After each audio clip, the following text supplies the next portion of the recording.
जरांगींच्या उपोषणाचा आज चौथा दिवस आहे। आजपासून पाणीही न घेण्याचा निर्धार जरांगींनी व्यक्त केला होता। त्यामुळे आंदोलन अधिक तीव्र झालेले।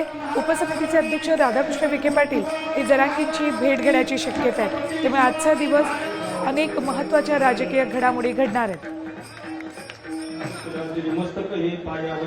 या वारेकरी संतांच्या आता हृदय हे आपली चौफाळून या घरी वरी हा शिव छत्रपती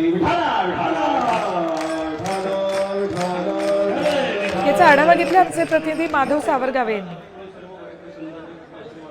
चौथा दिवस असल्यामुळे मनोज जरांगे पाटील यांची तब्येत ढासळत चाललेली आहे। मात्र मराठे तितक्याच सक्षमपणे आझाद मैदान आणि मैदानाच्या परिसरामध्ये हा लढा देत आहेत। मला मनोज दादांनी एकच सांगितलं, तुम्ही खाऊन पिऊन फक्त माझ्या पाठीमागे उभं राहा, मी जोपर्यंत जिवंत आहे तोपर्यंत तुम्हाला आरक्षण मिळवून देणार म्हणजे देणार। तुमचं जेवण झालं का? हो झालं सर। एकदा काय जेवायला काय नाही, म्हणून ते खायला, म्हणून तिथं राहायला, मनसोक्त फिरायला अडचण कुठलीच नाही। फक्त 2-3 दिवस आम्हाला अडचण होती जेवणाची।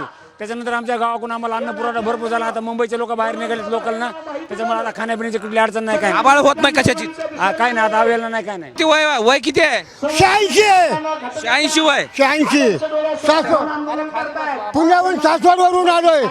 जेजुरी कुडीच गाव आहे। तरी मला महाराष्ट्राला मराठ्याला आंदोलन मिळलंच पाहिजे। माझी पोरं बाळा उपाशी राहतात। त्याला मी आज एवढं करून काही उपयोग झाला नाही की आझाद मैदानावर सगळे मराठे असे सज्ज झालेले आहेत की लढाई जितके दिवस चालेल तितके दिवस ती लढाई लढण्यासाठी ते इथे ठामपणे उभे आहेत। मोहम्मद इरफानचा माधव सावरगावे, साम टीव्ही, आझाद मैदान। आता isakal.com आहे देशातील नंबर 1 ची मराठी न्यूज वेबसाईट। प्रत्येक अपडेटसाठी isakal.com ला नक्की भेट द्या।